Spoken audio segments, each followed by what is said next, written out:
はい、YouTube。どうも、オーノマン TV のオーノマンです。本日のお話は、私は今年の3月にコロナとは関係なく会社を辞めました。そんな私の会社を辞めて感じたこと7個を発表したいと思います。いいんじゃない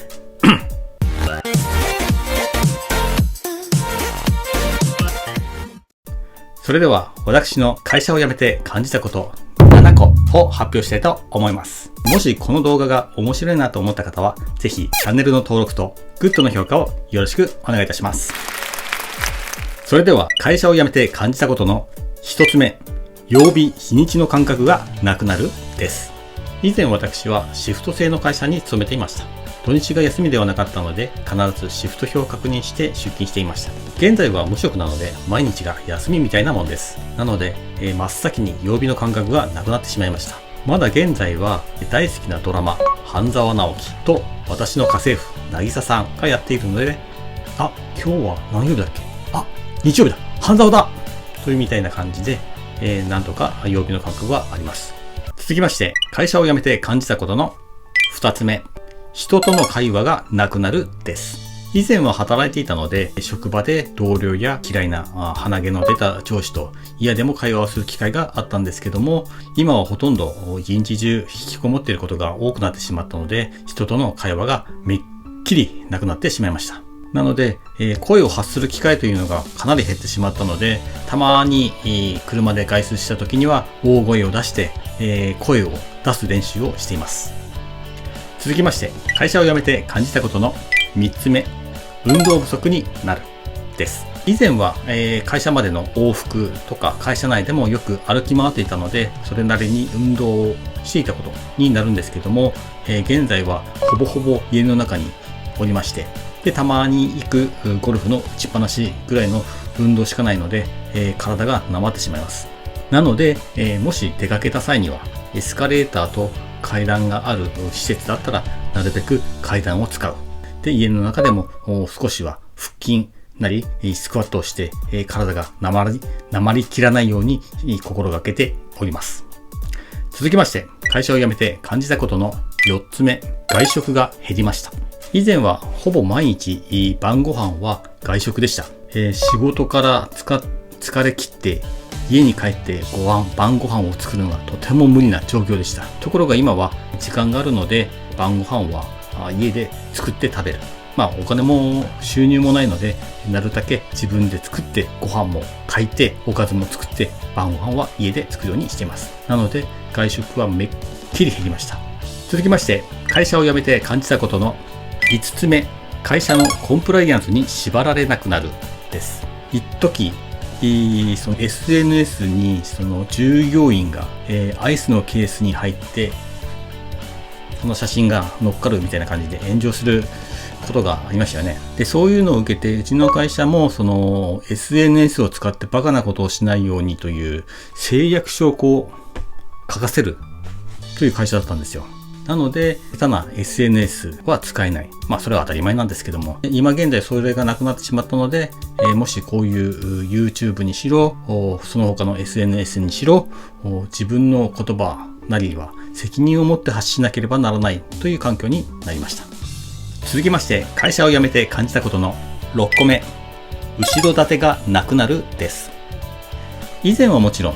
会社に勤めていたので、例えば何かを記入する時もどこどこ会社の誰それという肩書き、後ろ盾があったんですけども、今現在は全くなくなってしまったので、なんて言うんでしょう、信用というものがなくなりましたね。本当に私個人、一種のフリーランスみたいな状況になってます。ただ不思議なのが、先月私が使っているクレジット会社からゴールドカードにしませんかという通知が来たんですよ。それは昨年私がクレジットカードで結構買い物をしていたから、そのゴールドカードになる一定基準になった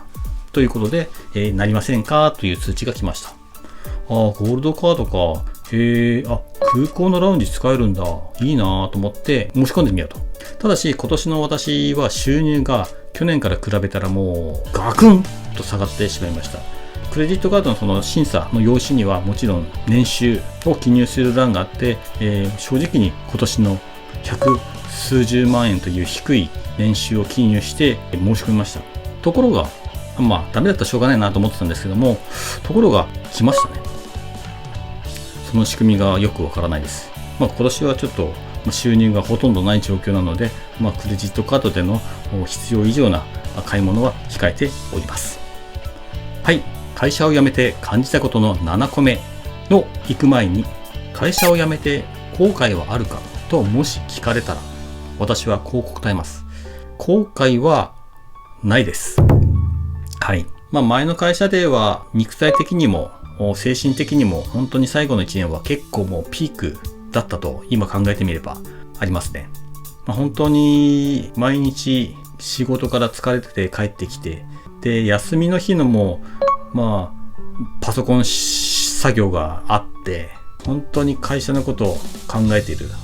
で寝る時も明日は仕事だ、明日頑張れば明後日は休みだみたいな感じだったのが最後の1年でしたね。なので今現在はもちろん仕事がない、収入のない状態で、とても金銭面では厳しいんですけども、心の違うゆとりは前にはなかった心のゆとりが今現在はあった。なのでそういうことを考えたら、この先はちょっとというかかなり不安な状況は心境ではありますけども、お前の会社は辞めてよかったかなというのが正直な気持ちです。はい。それでは最後、会社を辞めて感じたことの7個目。収入がなくなるです。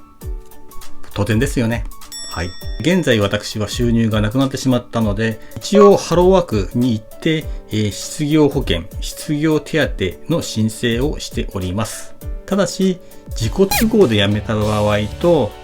会社都合で辞めた場合とでは、その失業手当がもらえる、給付されるまでの期間が異なっております。私のように自己都合で辞めた場合は、給付までの待期間が3ヶ月あります。なので現在まだ給付されてません。ようやく今月の9月1回目の給付が出ます。